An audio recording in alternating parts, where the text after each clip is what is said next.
Assalamualaikum everyone. Today we will learn about the game theory strategies and এখানে হচ্ছে game থিওরিতে দুইটা major strategy আছে, সেটা হচ্ছে পিউরি স্ট্র্যাটেজি এবং আরেকটা হচ্ছে mix strategy. So what is puree strategy? Puree strategy হচ্ছে যখন প্লেয়াররা একই স্ট্র্যাটেজি বারবার সিলেক্ট করে তখন সেটাকে পিউরি স্ট্র্যাটেজি বলে। পিউরি স্ট্র্যাটেজির মধ্যে অপোনেন্ট জানে যে প্রতিবার কোন স্ট্র্যাটেজি সে ফলো করতে যাচ্ছে। সো পিউরি স্ট্র্যাটেজিতে একটি সেটেল পয়েন্ট থাকে আর এটা হচ্ছে একটি ডিটারমিনিস্টিক ম্যানারে চলে। দেন হচ্ছে মিক্স স্ট্র্যাটেজি। মিক্স স্ট্র্যাটেজিতে হচ্ছে প্লেয়াররা বিভিন্ন স্ট্র্যাটেজি কম্বিনেশন ইউজ করে, আর হচ্ছে মিক্স স্ট্র্যাটেজিতে কোনো সেটেল পয়েন্ট থাকে না। So what is settle point? Settle point হচ্ছে আমাদের পিএফ ম্যাট্রিক্স যদি ম্যাক্সিমিন আর মিনিম্যাক্স সমান হয় তাহলে আমরা বলতে পারবো সেই গেমের মধ্যে একটি সেটেল পয়েন্ট আছে। সেটেল পয়েন্ট থাকে তাহলে আমরা সেটাকে একটি পিউরি স্ট্র্যাটেজি বলতে পারি। পিউরি স্ট্র্যাটেজি বা deterministic games. Puree strategy solve করার জন্য আমাদের দুইটা মেথড আছে, একটা হচ্ছে মিনিম্যাক্স ম্যাক্সিমিন প্রিন্সিপাল আর একটা হচ্ছে dominance principle. So minimax maximin method করার স্টেপগুলো হচ্ছে, প্রথম হচ্ছে আমাদের পে অফ ম্যাট্রিক্সটা লিখতে হবে। সেকেন্ড হচ্ছে আমাদের যে রো আছে প্রত্যেকটা রো এর মিনিমাম ভ্যালু নিতে হবে। সো আমাদের ফর এক্সাম্পল এই রো এর মিনিমাম হচ্ছে -5, তারপর হচ্ছে এরপরের রো এর মিনিমাম হচ্ছে -7। এখন আমাদের স্টেপ 3 তে যেতে হবে যে find maximum of the minimum. আমরা যে রো এর যে মিনিমাম ভ্যালুটা বের করছি এগুলার আবার ম্যাক্সিমাম বের করতে হবে। সো ম্যাক্সিমাম ম্যাক্স অফ আর মিন। সো এই দুইটা ভ্যালুর মধ্যে ম্যাক্সিমাম ভ্যালু কোনটা? অবশ্যই -5। সো আমাদের -5 নিতে হবে। সো আমাদের স্টেপ 4 হচ্ছে ফাইন্ড কলাম ম্যাক্সিমাম। সো আমাদের প্রত্যেকটা কলামের ম্যাক্সিমাম ভ্যালুটা বের করতে হবে। যেমন এটার মধ্যে এই কলামের ম্যাক্সিমাম ভ্যালু কত? -5। সো আমরা -5 লিখলাম। তারপর এই কলামের ম্যাক্সিমাম ভ্যালু কত? 4। সো স্টেপ 4 যখন কমপ্লিট হবে আমাদের স্টেপ 5 এ যেতে হবে যে find minimum of the maximum values. So এই দুইটা ভ্যালুর মধ্যে মিনিমাম ভ্যালু কোনটা? মিনিমাম ভ্যালু আমাদের -5। সো আমরা -5 পাইলাম। তাহলে আমরা মিনিম্যাক্স কত পাইলাম? মিনিম্যাক্স পাইলাম মিনিম্যাক্স ইজ ইকুয়াল টু -5। আর অপর দিকে আমরা রো অপারেশনে ম্যাক্সিমিন কত পেয়েছি? ম্যাক্সিমিন হচ্ছে -5 পেয়েছি। সো আমরা এখান থেকে দেখতে পাচ্ছি যে maximin is equal to minimax. So আমরা বলতে পারি যে এই গেমটার একটা স্যাডেল পয়েন্ট আছে।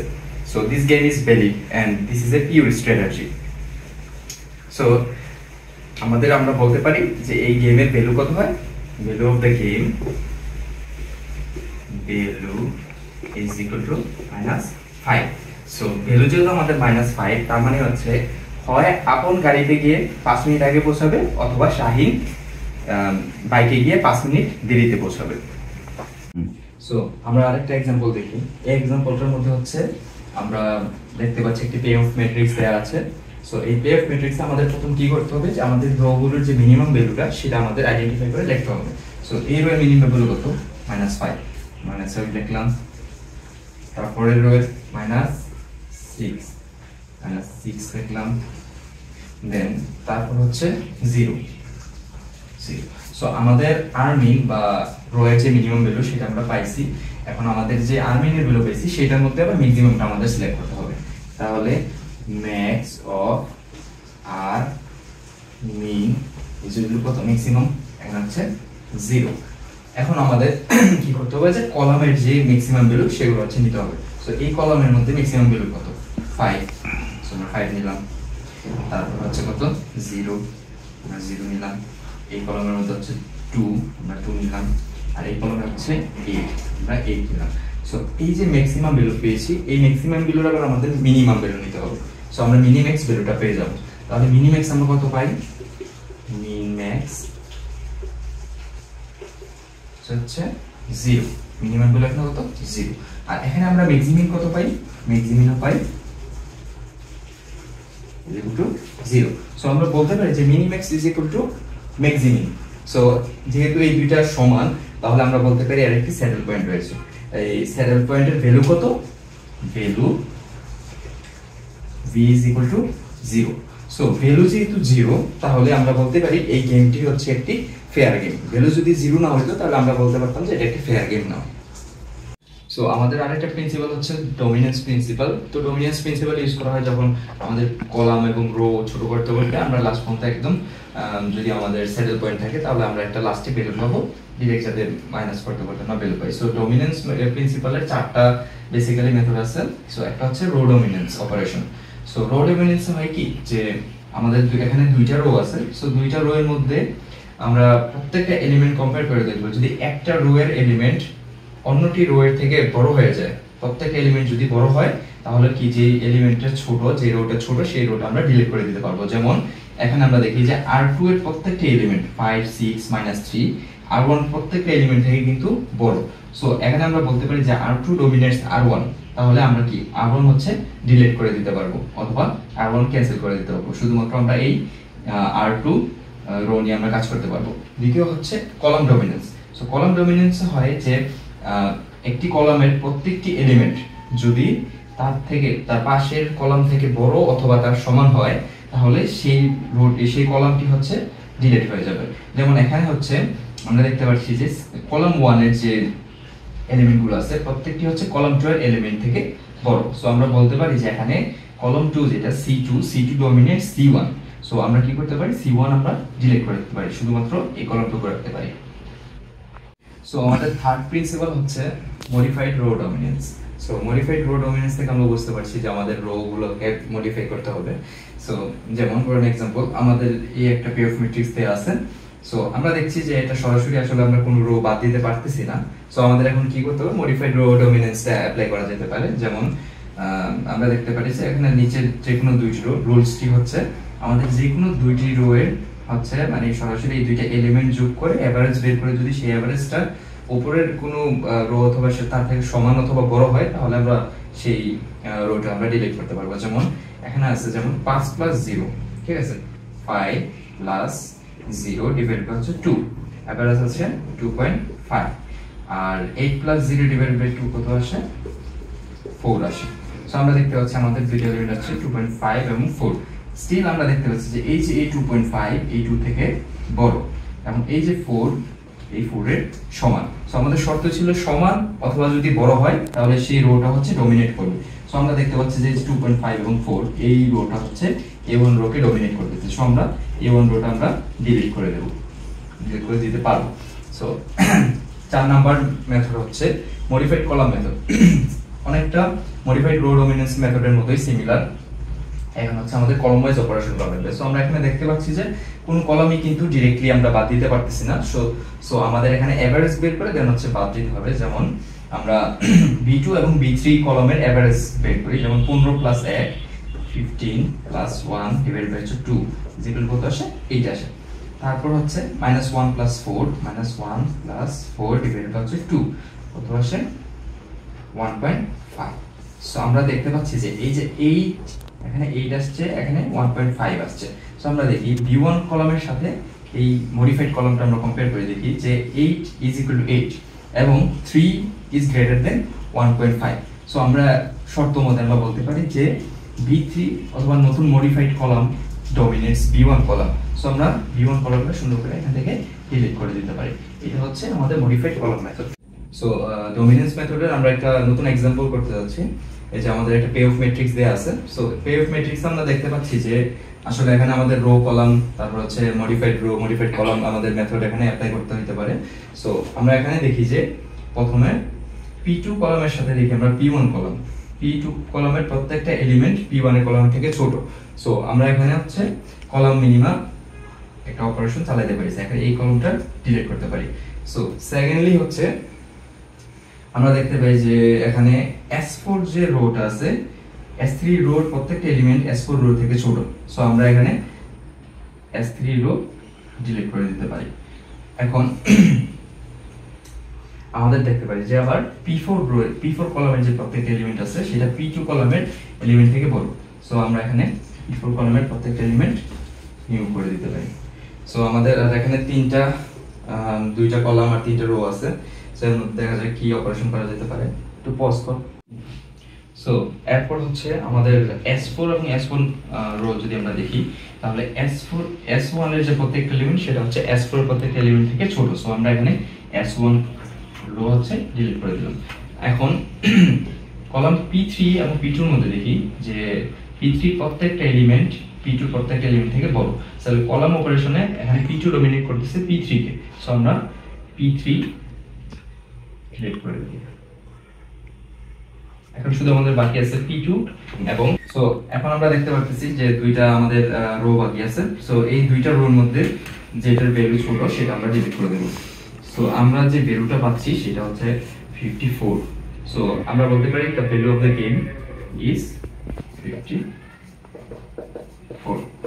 So that's the first. So আমরা এখন মিক্সড স্ট্র্যাটেজি কিছু পয়েন্ট অফ ভিউ দেখব। সো মিক্সড স্ট্র্যাটেজি আমরা যখন কোনো স্যাডেল পয়েন্ট পাবো না তখন আমরা কি করব, তখন আমাদের মিক্স স্ট্র্যাটেজি অ্যাপ্লাই করতে হবে। সো মিক্স স্ট্র্যাটেজির কয়েকটা মেথড আছে, এর মধ্যে হচ্ছে অ্যালজেব্রিক যেখানে 2x2 গেমস সলভ করা যায়, তারপর হচ্ছে গ্রাফিক্যাল যেখানে 2x2, তারপর হচ্ছে m×2 2xn এই টাইপের গেমগুলো সলভ করা যায়। আর এটা হচ্ছে লিনিয়ার প্রোগ্রামিং যেখানে হচ্ছে 2x2 m×2 2×n m×n এই টাইপের গেমসগুলো আমরা এই মেথড ফলো করে সলভ করতে পারি। সো আমাদের অ্যালজেব্রিক মেথডটা আমরা একটা এক্সাম্পলের মাধ্যমে শিখবো। সো আমাদের এখানে একটা পে অফ ম্যাট্রিক্স দেওয়া আছে।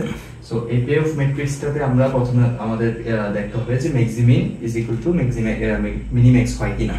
যদি হয় তাহলে তো আমরা সাধারণ নিয়মে যেতে পারি, পিওর স্ট্র্যাটেজি অ্যাপ্লাই করতে পারি। আর যদি সমান না হয় তাহলে আমাদের হচ্ছে মিক্স স্ট্র্যাটেজি অ্যাপ্লাই করতে হবে। সো আমরা এখান থেকে ক্যালকুলেট করে দেখতে পারি যে এখানে ম্যাক্সিমিন আর মিনিম্যাক্স সমান হচ্ছে না। সো আমাদের এখন করণীয় কি, আমাদের এখন অ্যালজেব্রিক মেথড ইউজ করতে পারি আমরা এটা মিটিগেট করার জন্য। সো অ্যালজেব্রিক মেথড ইউজ করার জন্য আমাদের প্রথমে হচ্ছে 2x2 ম্যাট্রিক্সে এটা আনতে হবে। সো 2x2 ম্যাট্রিক্স আমরা কিভাবে আনতে পারি, আমরা যে ডমিনেন্স মেথড করছি, row dominance method, column dominance, so আমরা এগুলো অ্যাপ্লাই করে এখানে 2x2 ম্যাট্রিক্স বানানোর চেষ্টা করব। সো দেখি কিভাবে করা যায়। সো এখানে দেখতে পাচ্ছি যে A3 যে রোটা আছে সেটা হচ্ছে A1 রোকে ডমিনেট করতেছে। সো আমরা ইজিলি এখানে A1 রোটা আমরা বাদ দিয়ে দিতে পারি, দিলাম। এখন আমাদের আছে 3x2 ম্যাট্রিক্স। এখন আমরা আবার দেখতে পারি যে B2 যে কলামটা আছে সেটা আবার ডমিনেট করতেছে B1 যে কলামটা ওইটাকে। তাহলে আমরা এই যে B1 কলাম এটা নিয়ে বাদ দিয়ে দিতে পারি। সো আমাদের কাছে আমরা ইজিলি এখন এই যে 4x4 2x2 একটা ম্যাট্রিক্স পাচ্ছি। এখন এটার মধ্যে হচ্ছে আমাদের অ্যালজেব্রিক মেথড অ্যাপ্লাই করতে হবে। সো এখানে P1 P2 Q1 Q2 চারটা হচ্ছে আমাদের এন্টিটি আছে। সো এগুলো বের করার সূত্রটা হচ্ছে এই যে এটা। সো এটাকে যদি আমরা A ধরি, সাপোজ এটা A B C D, তাহলে আমরা এই সূত্রটা অ্যাপ্লাই করে আমরা এটা ভ্যালু পাবো। যেমন আমরা এই P1 বের করি তাহলে P1 ইজ ইকুয়াল টু কত আসে, C মাইনাস D। তো C কোনটা এখানে 0 0 মাইনাস D কত এখানে 12 মাইনাস 12 আবার হচ্ছে প্লাস 12 হবে, কারণ এখানে আমাদের একটা পরম মান আছে। তার নিচে কি যে a minus b plus c minus d। So এখানে হচ্ছে a হচ্ছে আমরা লিখি এটা 5 minus a minus b, 5 plus 1 হচ্ছে প্লাস c এর ভ্যালু হচ্ছে 0 0 minus 12 মানে হচ্ছে এটা প্লাস হয়ে যাবে পরম মান তুলে দিলে। তাহলে নিচে আসছে আমাদের 6 plus 12 হচ্ছে 18 18/12। এটা হচ্ছে p1 এর ভ্যালু। তো 12 কে আমরা যদি 6 দোকানে 12 9 দোকানে 18 দুগুণে 6 তাহলে ভ্যালুটা আসে আমাদের 2/3। এটা হচ্ছে P1 এর ভ্যালু। এখন P1 এর ভ্যালু থেকে আমরা P2 এর ভ্যালু কিভাবে পাবো, আমরা জানি যে P1 plus P2 is equal two সব সময় 1 হবে। সো আমরা এখান থেকে ইজিলি P1 এর ভ্যালু যেহেতু আমরা জানি তাহলে P2 এর ভ্যালু আমরা ইজিলি বের করতে পারবো। এবার আমরা P2 এর ভ্যালু বের করব। এখন Q1 এর ভ্যালু বের করার সূত্রটা হচ্ছে এই যে আমরা এভাবে Q1 এর ভ্যালুটাও বের করব। তো Q1 এর ভ্যালু এভাবে বের করব। তারপর হচ্ছে Q2 এর ভ্যালু সেম, Q1 আমরা জানি Q1 plus Q2 is equal two 1। এখান থেকেও সিমিলারলি আমরা Q2 ভ্যালু বের করতে পারবো। Q2 ভ্যালু বের করতে পারলে আমরা V এর এই ফর্মুলা ইউজ করে আমরা V এর ভ্যালু বের করতে পারবো। এভাবে আমরা ইজিলি একটা গেমের ভ্যালু পেতে পারি। So that's it. সো আমাদের যখন কোনো স্যাডেল পয়েন্ট থাকবে না এবং আমাদের ম্যাট্রিক্সটা 2x n টাইপের হবে তখন হচ্ছে আমাদের গ্রাফিক্যাল মেথড ইউজ করতে হবে। সো এটা একটা মিক্সড স্ট্র্যাটেজির একটা মেথড। সো আমরা দেখছি কিভাবে করা যায়। সো এখানে হচ্ছে আমাদের একটা एग्जांपल দেয়া আছে, একটি ম্যাট্রিক্স দেয়া আছে যেটা হচ্ছে দুইটি রো আছে এবং n সংখ্যক কলাম আছে। সো এই টাইপের ম্যাট্রিক্স কিভাবে আমরা সলভ করতে পারি। প্রথম হচ্ছে আমাদের সেটেল পয়েন্ট চেক করতে হবে, যদি সেটেল পয়েন্ট না থাকে দেন হচ্ছে আমাদের ডোমিনেন্স মেথড ইউজ করতে হবে। ডোমিনেন্স মেথড ইউজ করে এটাকে 2 ক্রস 3 এই টাইপের একটা আমাদের ম্যাট্রিক্সে কনভার্ট করতে হবে। তারপর হচ্ছে এখানে যে পয়েন্টগুলো আমরা পাচ্ছি যে a1 এবং a2 তে 3 6 -1, তো একটা গ্রাফ পেপারে ডান পাশে হচ্ছে আমাদের সেই পয়েন্টগুলো আমাদের নিতে হবে। যেমন এখানে হচ্ছে আমরা 3 পয়েন্ট নিলাম, তারপর হচ্ছে এখানে 6 পয়েন্ট নিলাম, মার্ক করলাম, এখন হচ্ছে -1 নিলাম, নেওয়ার পর এরপর আবার সিমিলারলি আমরা নিচে a2 টা বসাবো এই পাশে, যে গ্রাফের বাম পাশে -1 -2 এবং 2 এটা হচ্ছে আমরা মার্ক করব। করার পর হচ্ছে আমাদের যে পয়েন্টগুলো পাইলাম, যে 3 এর জন্য -1 পেয়েছি, 6 এর জন্য -2 পেয়েছি এবং -1 এর জন্য 2 পেয়েছি, এগুলো প্রত্যেকটা আমাদের একটা আরেকটার সাথে কানেক্টেড করে দিতে হবে। যেমন 3 আর -1 আমরা কানেক্ট করি, এখান থেকে একটা আমরা দাগ কেটে দিলাম। তারপর হচ্ছে 6 আর -2, 6 আমরা এই পাশে, -2 আমাদের এই পাশে, আমরা একটা দাগ টেনে দিলাম। তারপর হচ্ছে আমাদের -1 এবং 2, সো -1 আমাদের এখানে, 2 এখানে, সো আমরা একটা দাগ কেটে নিলাম এভাবে, -1 এবং 2। সো এখান থেকে গ্রাফ থেকে আমাদের ফাইন্ড আউট করতে হবে যে একটা কমন পয়েন্ট বের করতে হবে, যেটা হচ্ছে এই 0 0 অ্যাক্সিস এর সাথে নিচের দিকে একটা ক্লোজড কি বলে এরিয়া তৈরি করেছে। যেমন এই পয়েন্টটা আমরা দেখতে পাচ্ছি যে এই পয়েন্টটা এই নিচের দিকে এভাবে একটা ক্লোজড সার্কেল তৈরি করেছে এই নিচের দিকে। সো এই পয়েন্টটার নাম আমরা দিলাম সি। এখন দেখতে হবে যে আমাদের কোন দুইটা পয়েন্ট অথবা কোঅর্ডিনেট লাইনের জন্য আমরা নিচের দিকে এভাবে সারফেস পেয়েছি। এই যে এই দুইটা 3 -1 এবং -1 এবং 2, এই দুইটা পয়েন্টের জন্য আমরা দেখতে পাচ্ছি একটা ক্লোজড এরিয়া পেয়েছি। সো এটা নিয়ে আমরা একটা ম্যাট্রিক্স বানাবো, এরকম 2 বাই 2 ম্যাট্রিক্স বানাবো, 3 -1 এবং 2। সো আমরা এই ম্যাট্রিক্সটা যদি অ্যালজেব্রিক ওয়েতে p1 q1 p1 p2 q1 q2 যদি বের করতে পারি, তাহলে আমরা v এর ভ্যালু আমরা বের করতে পারবো। এভাবে হচ্ছে আমরা 2xn টাইপের ম্যাথগুলো সলভ করতে পারবো গ্রাফিক্যাল মেথড।